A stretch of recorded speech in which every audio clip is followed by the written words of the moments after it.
everyone! Hope you had a great summer and you're now ready for the new season. Today we're continuing our tour around world's best museums. We're now heading to Vienna, the capital of Austria, to not only explore one of its finest art museums, but we will dive back in centuries and try to solve the mystery of one of the world's most admired artists, Pieter Bruegel the Elder.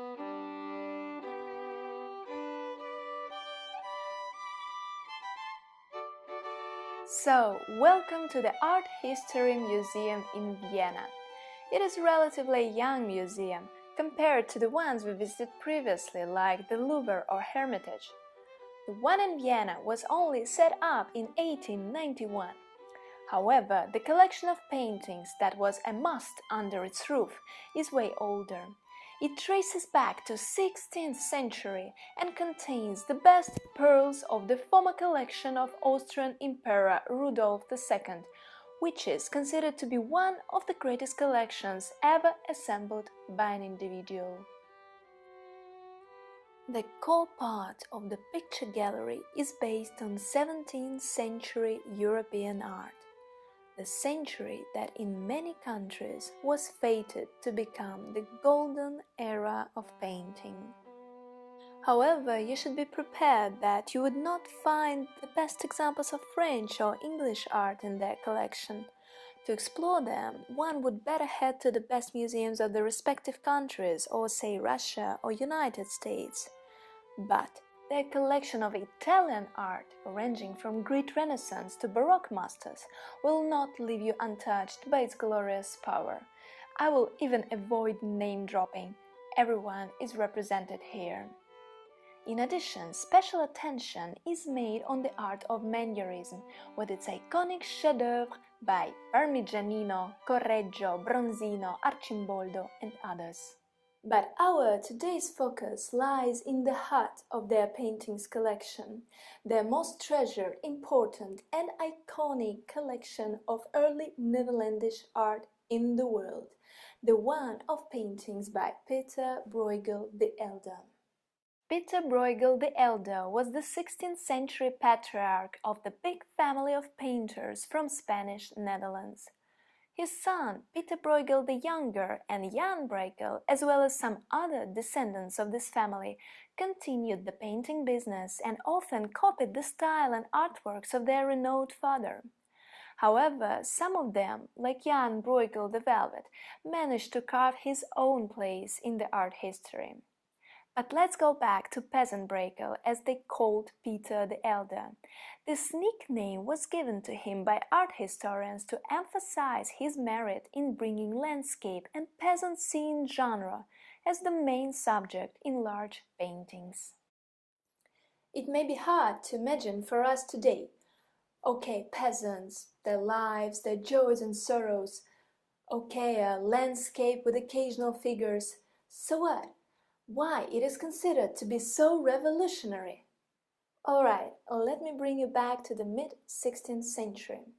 That was the end of the Renaissance era in southern parts of Europe, which was, though on a completely different technical level, still a continuation of a painting tradition, where art was mainly meant to pay tribute to church and depict various saints or stories from Bible, or portray honorary members of the society.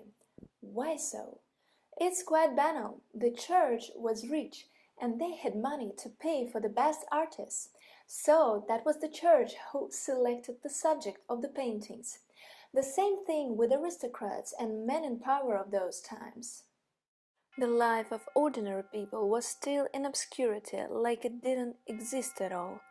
Nor anybody did care about the landscape as a standalone genre as well.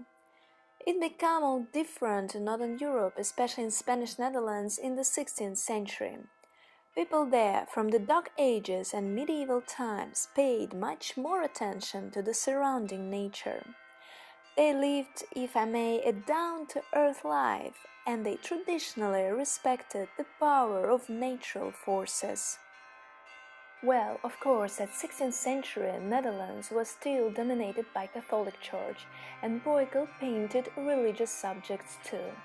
However, as it always happened in his pictures, the formal subject was surrounded by endless delicate hints and meanings, and was always represented in an unusual way, like with this famous Tower of Babel in Vienna.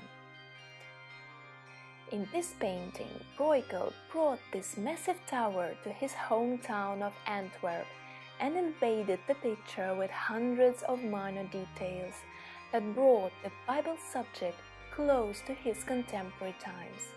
Even older people are dressed according to the latest fashion. All that was made by the genius of master to underline the eternal values of the whole mankind. Bible subjects were not left there thousands of years in the past. In his paintings they were true for 16th century Antwerp, as well as they're true for us today.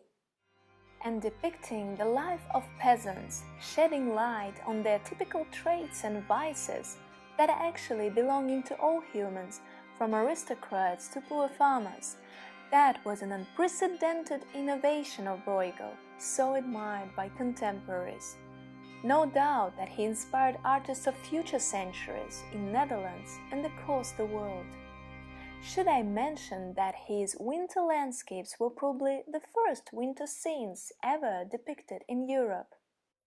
You could imagine that we could talk hours and hours about each of Bruegel's paintings, like about any great painting of a great artist. But my aim in this video series is to provoke you to look deeper behind the painting surface to find the real treasures. Not only understand the life of our predecessors better, but to get a better idea of ourselves. And that's the greatest power of art. That's why it keeps millions of people through centuries look at and study art and artists. It's not only about them and those times, it's about us. Thank you, friends, for being with me tonight in Art History Museum in Vienna. I hope you liked it and enjoyed my humble notions of the history of art. Please subscribe to my channel. I've prepared a lot of new interesting episodes. So stay tuned. Bye bye!